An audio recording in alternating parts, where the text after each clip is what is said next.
Hi my dear lovely viewers, welcome to Radhe Kathalekha. ఈరోజు మనము Kukatpally mask gal a Hyderabad street love story 37 మరియు 38వ ఎపిసోడ్లోకి వెళ్ళిపోదామా? ఇక ఎపిసోడ్లోకి వెళ్ళిపోతే అర్జున్ శ్రావ్య వాళ్ళ పిన్ని కూతురికి ఫోన్ చేశాడు. ఆపోజిట్ కాల్ నుండి హలో ఎవరు అని అడగగానే శ్రావ్యకి ఫోన్ ఇస్తూ నువ్వు రేపొద్దున వస్తావని చెప్పు అని చెప్పాడు. శ్రావ్య హలో హలో చిన్ని, నేను చిట్టి తల్లిని మాట్లాడుతున్నాను అని చెప్పగానే ఎదుటి కాల్లో ఉన్న అమ్మాయి చాలా సంతోషంగా చిట్టి తల్లి ఎక్కడి నుండి మాట్లాడుతున్నావు, ఎవరిది ఈ నంబరు, నువ్వు అంతా బాగానే ఉన్నావు కదా అని కొంచెం సంతోషము మరియు టెన్షన్తో కూడిన గొంతుతోటి అడిగింది. శ్రావ్య వెంటనే చిన్ని చిన్ని నేను బాగానే ఉన్నాను, నువ్వేమీ కంగారు పడకు, అమ్మమ్మ ఉంటే ఒకసారి ఫోన్ ఇస్తావా అని అడిగింది. హా ఇదిగో ఇస్తున్నా ఇప్పుడే అంటూ తను ఒక్క నిమిషం ఏమీ మాట్లాడకుండా వాళ్ళ అమ్మమ్మ దగ్గరికి తీసుకువెళ్ళింది మొబైల్ని. శ్రావ్య అద్రు మా అమ్మమ్మ మాటలు నువ్వు వింటావా, ఇదిగో తీసుకో అని ఫోన్ ఇవ్వబోయింది. హే వద్దులే నువ్వు మాట్లాడు అని అర్జున్ శ్రావ్య వైపు చూసి చెప్పాడు. పర్లేదు అద్రు, మా మధ్యలో ఏ దాపరికాలు ఉండవు, నువ్వు వినొచ్చు అని చెప్పింది. నువ్వు మాట్లాడవా అమ్మమ్మతోటి అంటూ ఫోన్ ఇవ్వబోతుంటే హే వద్దు వద్దు, నేను ఇంకోసారి ఎప్పుడైనా మాట్లాడతాను, ఒకవేళ వినాలి అంటే సరే నేను స్పీకర్లో పెడతానులే, నువ్వే మాట్లాడు అంటూ మొబైల్ని స్పీకర్లో పెట్టాడు అర్జున్. వాళ్ళ అమ్మమ్మ ఫోన్ తీసుకొని హలో హలో చిట్టి తల్లి ఎక్కడ ఉన్నావమ్మా, నువ్వు రంగా పొద్దున్నే కబురు పెట్టాడు చిట్టి తల్లి వచ్చిందా అని, మరలా అక్కడేమైనా గొడవైందా, ఇక గొడవైందేమో అనుకుని వచ్చిందిరా అని చెప్పినా, ఎక్కడికి వెళ్ళావురా, ఏమైంది, మరలా సుందరి ఏమైనా రాద్ధాంతం చేసిందా అని ఎంతో ఆప్యాయంగా వాళ్ళ అమ్మమ్మ శ్రావ్యతో మాట్లాడుతూ ఉంటే అమ్మమ్మ అమ్మమ్మ నువ్వు కొంచెం సేపు కామ్గా ఉంటే నేను ఇప్పుడు ఎక్కడున్నాను చెప్తా, అప్పుడు నువ్వు చెప్పాను అంటే ఎగిరి గంతులేస్తావు అంటూ ఎంతో సంతోషంగా తన నొప్పిని అసలు మర్చిపోయి లేచి కూర్చొని హ్యాపీగా శ్రావ్య వాళ్ళ అమ్మమ్మతో మాట్లాడుతూ ఉంది. ఏంటి రోయ్ అంత సంతోషం, నేను ఎగిరి గంతు వేసే అంత సంతోషం నీకు కలిగింది అంటే నువ్వు అబ్బాయి దగ్గరికి వెళ్ళావా మరలా అని అడిగింది అమ్మమ్మ. అమ్మమ్మ నేను అబ్బాయి దగ్గరికి వెళ్ళానని నీకెలా తెలుసు, నేను ఇంకా వెంటనే నీకు చెప్పకుండా నిన్ను ఏడిపిద్దాం అనుకున్నానే, నువ్వెందుకు కనుక్కున్నావు అంటూ గారాలు పోతూ దీర్ఘాలు తీసింది శ్రావ్య. అర్జున్కి కొంచెం నవ్వు వస్తోంది ఆ అమ్మాయి మాట్లాడే మాటలు వింటుంటే. చేతిని తన పెదవులకి అడ్డుగా పెట్టుకుని చిన్నగా నవ్వుతూ శ్రావ్య మాట్లాడే మాటలను వింటూ ఉన్నాడు. ఓసే పిచ్చి తల్లి, నువ్వు ఇంత సంతోషంగా ఎప్పుడు మాట్లాడావో తెలుసా, మొదటిసారి అబ్బాయిని కలిసినప్పుడు, ఇప్పుడు అదే సంతోషంతో నువ్వు మాట్లాడుతున్నావు అంటే నువ్వు ఖచ్చితంగా అబ్బాయిని కలవటానికి వెళ్ళావు అని నాకు అర్థమైపోయిందిలే. సరే సరే గాని నువ్వు సంతోషంగా ఉన్నావు కదా తల్లి, మీ పిన్ని అదే ఆ రంగనాయకి చుప్పనాతిది ఎవరితో అయినా కబురు పంపితే నేను వాళ్ళతోటి నువ్వు ఇక్కడున్నావు అని చెప్తాలే, నువ్వేమీ కంగారు పడకు. అవును అబ్బాయి నిన్ను మంచిగా చూసుకుంటున్నాడా అని అడిగింది. అమ్మమ్మా నేను నీకు చెప్పిన దానికంటే చాలా మంచిగా చూసుకుంటున్నాడమ్మమ్మా. సరే సరే ఇదిగో నాకు కడుపు నొప్పి వస్తే అని ఏదో చెప్పబోతే వెంటనే అర్జున్ శ్రావ్య నోటిని మూసేశాడు. చిట్టి తల్లి హలో చిట్టి తల్లి చెప్పు చెప్పు అంటూ వాళ్ళ అమ్మమ్మ ఆపోజిట్ ఫోన్లో నుండి అరుస్తూ ఉంది. వెంటనే శ్రావ్య అర్జున్ చేతిని విడిపించుకోవడానికి ప్రయత్నిస్తూ ఉంటే అర్జున్ చేతిని తీసేసి అతని చేతి వేలుతో వద్దు చెప్పద్దు అన్నట్లుగా సైగ చేశాడు. ఎందుకు అద్రు, నువ్వు నన్ను చాలా మంచిగా చూసుకుంటున్నావు కదా, అది అమ్మమ్మతో చెప్తే ఏమవుతుంది అంది శ్రావ్య. ఎదురుగా లైన్లోనే ఉన్న అమ్మమ్మకి ఆ మాటలు వినిపించాయి. ఇక ఆ మాటలు విన్నాక తను సంతోషంగా నవ్వుతూ సరే చిట్టి తల్లి నువ్వు జాగ్రత్తగా ఉండమ్మా, వీలైతే మీ ఇంటికి వెళ్లకుండా ఇక్కడికి వచ్చి వెళ్ళు అని అమ్మమ్మ చెప్పేసింది. సరే అమ్మమ్మ ఇక నేనుంటాను, నేను తప్పకుండా ఇక్కడి నుండి మీ ఇంటికే వస్తాను అని కాల్ కట్ చేయి అంటూ ఇక కాల్ కట్ చేయద్రు అని అర్జున్కి ఫోన్ ఇచ్చేసింది. అమ్మమ్మ శ్రావ్య ఫోన్ చేసిందని చాలా సంతోషంగా ఇక ఫోన్ తన మనవరాలికి ఇచ్చేసింది. శ్రావ్య కూడా వాళ్ళ అమ్మమ్మతో మాట్లాడినందుకు అర్జున్ చాలా సంతోషపడిపోయాడు. ఇక శ్రావ్య అర్జున్ తిన్న ప్లేట్స్లని అర్జున్ జాగ్రత్తగా రూమ్ బయట పెట్టేశాడు. తనకి హైజెనిక్గా ఉండటం చాలా ఇష్టం. ఇక శ్రావ్యకి కూడా హ్యాండ్ వాష్ చూపించి దాని చేతులు శుభ్రంగా కడుక్కోవటం ఎలాగో చూపించాడు. చెలి, మరి కొంచెం సేపు పడుకుంటావా అని అడిగాడు శ్రావ్య వైపు చూస్తూ. శ్రావ్య తల ఊపుతూ అలాగే, కొంచెం సేపు పడుకుంటాను అని మంచం మీదకి ఎక్కబోతుంది. ఇక తను అలా మంచం మీదకి ఎక్కబోతుంటే ఆగు ఒకసారి అన్నాడు.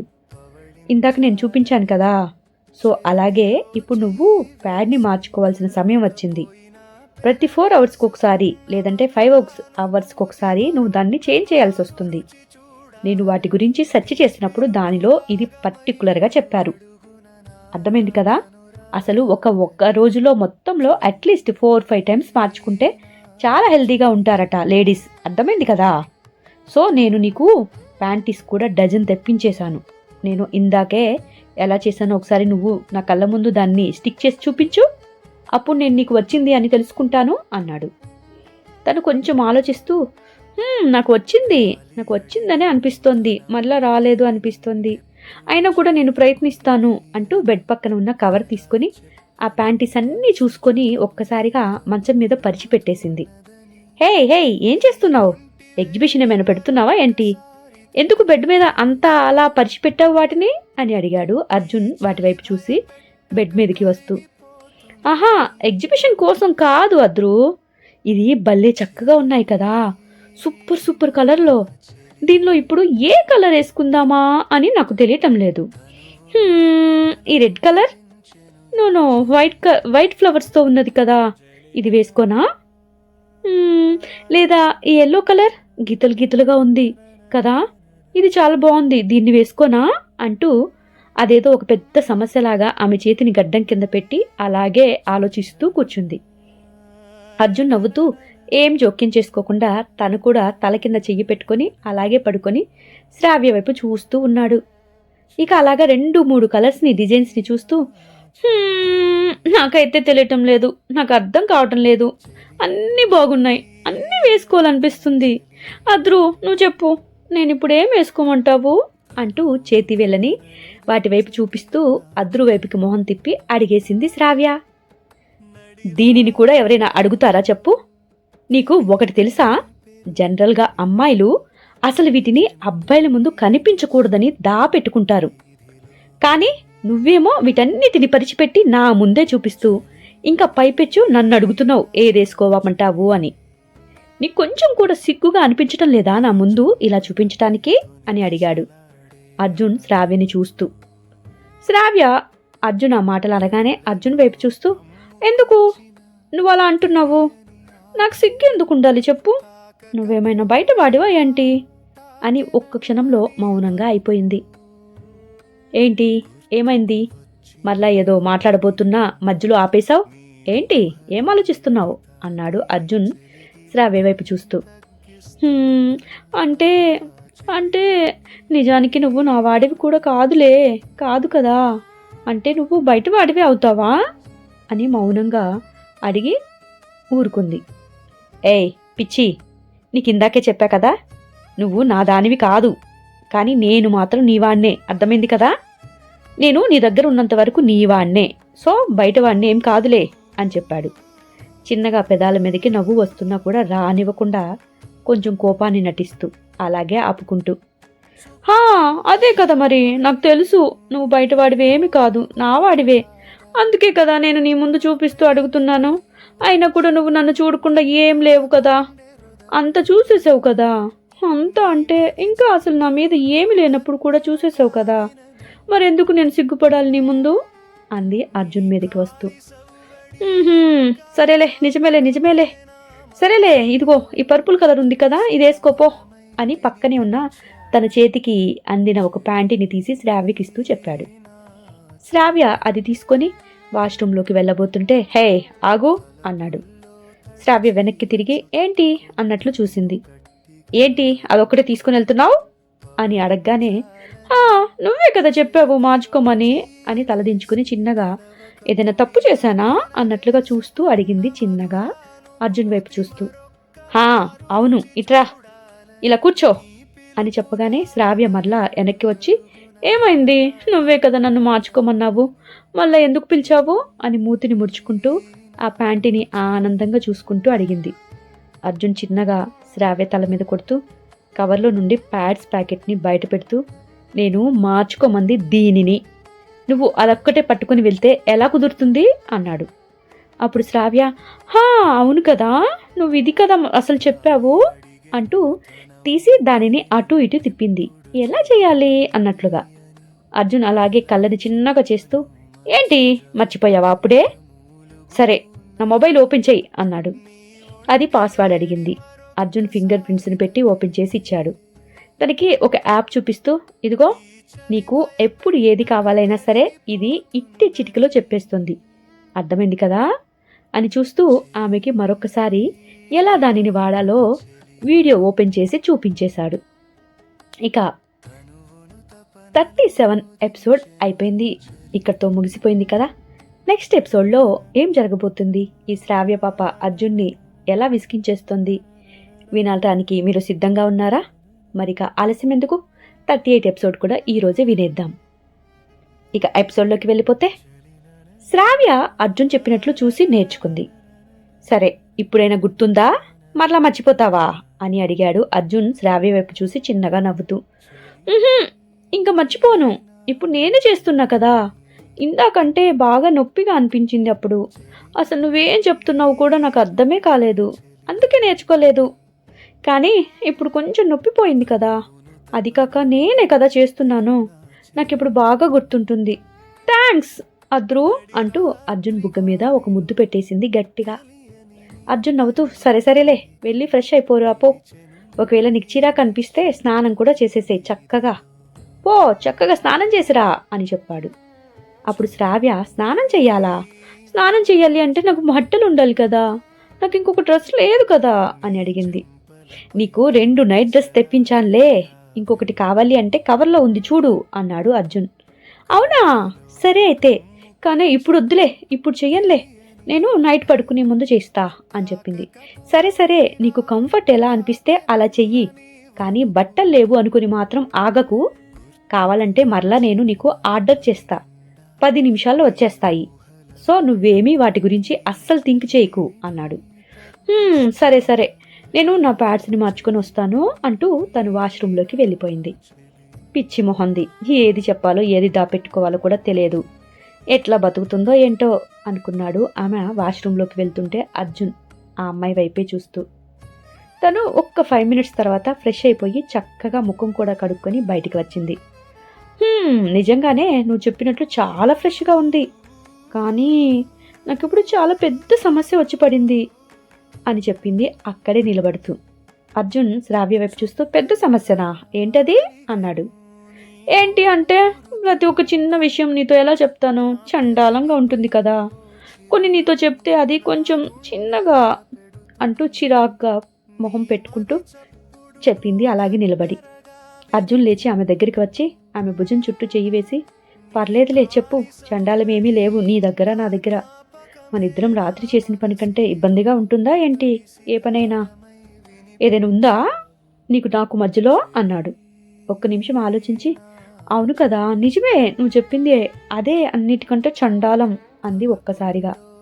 అర్జున్ ఆమె వైపు కళ్ళని పెద్దగా చేసి ఆశ్చర్యపోతూ, ఏంటి చండాలమా అన్నాడు. వెంటనే తను గట్టిగా అర్జున్ని నడుము చుట్టూ తన చేతులతోటి బంధిస్తూ తన తలని అతని భుజం దగ్గర దాపెట్టుకుంటూ, ఆహాహా కాదు కాదు కాదు, చండాలమేమీ కాదు, కానీ కొంచెం అలాంటిదే కదా, ఏదోలా ఉంటుంది కదా, మరలా గుర్తు చేసుకుంటే, చేసేటప్పుడు సంతోషంగానే ఉంటుంది, కానీ మరలా ఏంటోలా ఉంటుంది అది గుర్తుకు వస్తే అని ఇంకా ఏదో చెప్పబోతుంటే వెంటనే అర్జున్ ఆమె నోటిని మూసేసి, సరే సరే చాలు చాలులే, ఇక వదిలే దాని గురించి అంటూ ఆమెని నుదుటి మీద మరొక్కసారి ముద్దు పెట్టుకుంటూ, సరే ఇంతకీ నీ ప్రాబ్లం ఏంటో చెప్పు అని అడిగాడు. ఏంటి అంటే, నీ పాటికి నువ్వు మార్చేసుకోమని చెప్పావు కదా, అదే మా ఊర్లో అయితే బ్లడ్ మరకలు ఏదైనా పడితే చెప్పాను కదా, మా రత్తాలు ఉంటుంది కదా, ఆమె ఏటి దగ్గరికి వెళ్ళి ఉతికేసుకొస్తుంది, మరి ఇప్పుడు నేను ఆ ప్యాడ్ని ఎలా ఉతకాలి, ఎక్కడ ఆరబెట్టాలి ఉతికేస్తే అని అడిగింది. ఒక్కసారిగా అర్జున్కి దిమ్మ తిరిగినట్లయింది. తన చేతితో నెత్తికేసి కొట్టుకొని గోడ వైపుకి తిరిగి తల కొట్టుకుంటున్నాడు. దేవుడా అని పెద్దగా అరిచాడు. శ్రావ్య తలదించుకొని మూతిని ముడుచుకుంటూ, ఏమైంది, అందుకే కదా నేను చండాలమని చెప్పాను, నువ్వే కదా చెప్పు అని చెప్పావు. మరలా ఏదైనా చెప్తే ఇలా ఊరికినే విసుక్కుంటూ ఉంటావు. నేను ఇంక నువ్వు అసలు ఈసారి ఏమైనా చెప్పమన్నా కూడా చెప్పనులే అంటూ అలిగినట్టు తను వెనక్కి తిరిగి నిలబడింది శ్రావ్య. వెంటనే అర్జున్ ఆమె దగ్గరికి వచ్చి, చెలి, నేను విసుక్కుంది నువ్వు అడిగినందుకు కాదే. ఈ పిచ్చి మొహంది అబ్బాయితో ఏం మాట్లాడాలో అమ్మాయితో ఏం మాట్లాడాలో తెలియకుండా వాగేస్తూ ఉంది కదా, ఇలాంటి తింగర దానికి నేనెట్లా పడ్డానా అని అన్నాడు. ఇంకా అనుమానంగా శ్రావ్య అతని వైపు చూస్తూ నిలబడిపోయింది. సరే సరేలే, దీనిని కూడా తిడుతున్నాను అని అనుకుంటావు, ఏడవ్వాకు, నోరు మూసుకుని వెళ్ళి ఇదిగో ఇక్కడ కవర్ ఉంది చూసావా, వేస్ట్ కవర్, ఈ కవర్లో పెట్టేసి ఆ ప్యాడ్ని డస్ట్బిన్లో పక్కనే ఉంది చూసావా, మళ్ళా పక్కనే అంటే పక్కనే వెతక్కు. వాష్ బేసిన్ ఉంది కదా, ఆ వాష్ బేసిన్ కింద డస్ట్బిన్ ఉంటుంది, ఆ డస్ట్బిన్లో పడేయి. ఇందాక రూమ్ క్లీనర్స్ వాళ్ళు వచ్చారు కదా, రూమ్ క్లీన్ చేసి వెళ్ళారు కదా, వాళ్ళు వస్తారు, వచ్చినప్పుడు దానిని తీసుకువెళ్ళి ఎక్కడొక చోట చెత్త దగ్గర వేసేస్తారు, దానికోసం అంత ఇబ్బంది పడాలా అని చెప్పాడు. వెంటనే శ్రావ్య, అలా ఎలా, నా మైల బట్టలు ఎవరో తెలియని వాళ్ళకి ఇచ్చే పంపిస్తాను నేను, అలా చేయకూడదు, అలా చేస్తే మనకి పిల్లలు పుట్టేటప్పుడు సరిగ్గా పుట్టరంట అని చెప్పేసింది. ఆ మాట చెప్పగానే వెంటనే అర్జున్, పిచ్చేమైనా పట్టిందా నీకు, పిల్లలేంటి, మనిద్దరికి పిల్లలు ఎందుకు పుడతారు అని కొంచెం కోపంగా అడిగాడు శ్రావ్య వైపు చూస్తూ. అర్జున్ కళ్ళల్లో మొట్టమొదటిసారిగా నిజమైన కోపాన్ని చూసింది శ్రావ్య. తన కళ్ళల్లో ఒక్క నిమిషంలో కన్నీరు ఉబికి వస్తున్నాయి. కానీ వెంటనే వాటిని ఆపుకుంటూ, మనిద్దరికి కాదు, మనకి అంటే ఎప్పుడైనా నాకు పిల్లలు పుట్టాలి అనుకుంటే అలా వాటిని ఎక్కడ పడితే అక్కడ వేస్తే సరిగ్గా పిల్లలు పుట్టరు అని అమ్మమ్మ చెప్పింది, అందుకనే మమ్మల్ని ఏది వాడనివ్వదు, తప్పుగా అనుకోకు, నేను నీ పిల్లలు అని చెప్పలేదులే అంటూ బాధపడిపోయింది. అర్జున్కి అర్థమైంది తనేమన్నాడు, శ్రావ్యని ఎందుకు కోప్పడ్డాడు అని. వెంటనే శ్రావ్య దగ్గరికి రాబోతుంటే శ్రావ్య త్వరగా వాష్రూంలోకి వెళ్ళిపోయింది. వెళ్ళగానే వెంటనే తలుపేసేసుకుంది. ఆమెకి చాలా అంటే చాలా దుఃఖం వస్తుంది ఇప్పుడు. ఏంటో అర్జున్ తోటి ఒక్కరోజు తను నైట్ స్పెండ్ చేయగానే తను సర్వస్వం అని ఇప్పుడు తను అనుకుంటోంది. కానీ జీవితాంతం తను ఉండడు కదా అనే సంగతి తను మర్చిపోయింది. ఏదో ఒక్క రాత్రి సుఖం కోసం వచ్చినవాడు తనతో మంచిగా మాట్లాడుతున్నాడు అంటే జీవితాంతం మంచిగా చూసుకుంటాడా ఏంటి, తనతోనే అసలు ఉండిపోతాడా ఏంటి. నా పిచ్చిగాని, మా అమ్మకి సొంత తమ్ముడు, నాకు మేనమామ అయిన వాడే నా మొగుడైనా కూడా నన్ను చూసుకోవటం లేదు, చూసుకోలేదు. నన్ను కన్నా నా సొంత తండ్రి నన్ను సాని కొంపకే అప్పచెప్పాలి అనుకున్నాడు. ఇక ఈ అబ్బాయి ఎవరు నన్ను భరించడానికి, నాతో జీవితాంతం ఉండటానికి. నేనైనా కూడా తను నా సొంతమని ఎందుకు అనుకుంటున్నాను. నిజంగానే తను పద్దాకలు అంటున్నట్లుగా నేను ఒక పిచ్చిదాన్నా? అవును, పిచ్చిదాన్నే అంటూ తన కళ్ళ వెంట కారుతున్న కన్నీటిని తన చేతితో తుడుచుకుంది. ఏమీ మాట్లాడకుండా తన మైల బట్టలన్నిటినీ కవర్లో పెట్టేసి కింద ఉన్న డస్ట్బిన్లో పడేసింది. అర్జున్ బయట నుండి తలుపు కొడుతూ, శాపీ, నువ్వు ఓకే కదా, సారీ, నేను నిజంగా కొంచెం ఏదో అనేశాను, తలుపు తీయి ఒకసారి అని అంటున్నాడు. శ్రావ్య మౌనంగా వాష్రూమ్ డోర్ ఓపెన్ చేసుకుని బయటికి వచ్చేసింది. అలా బయటికి రాగానే అర్జున్ ఎదురుగా నిలబడి ఉన్నాడు. శ్రావ్య కూడా అలాగే నిలబడింది. తను పక్కకి వెళ్లకుండా చోటు లేకుండా అర్జున్ అలా డోర్ ముందే నిలబడిపోతే శ్రావ్య కూడా ఏమీ మాట్లాడకుండా అలాగే తలదించుకొని అక్కడే నిలబడి ఉంది. ఏంటి, నా మీద కోపం వచ్చిందా? సారీ చెప్పాను కదా అన్నాడు. శ్రావ్య అయినా కూడా మౌనంగా ఉంది. నాకు నువ్వు సారీ ఏం చెప్పొద్దు, నాకు నువ్వు అలా సారీ చెప్పడం అస్సలు నచ్చదు. అయినా కూడా నువ్వు అన్న దాంట్లో తప్పేమీ లేదు, నేను అన్న దాంట్లోనే నిజంగా తప్పుంది. అయినా కూడా పిల్లలు మొగుడుతోనే కదా కనాలి, కానీ ఎవరో ఒకరితోటి కనాలి అని అనటం తప్పే కదా. కానీ నాకు రంగా మొగుడిగా అనిపించడం లేదు.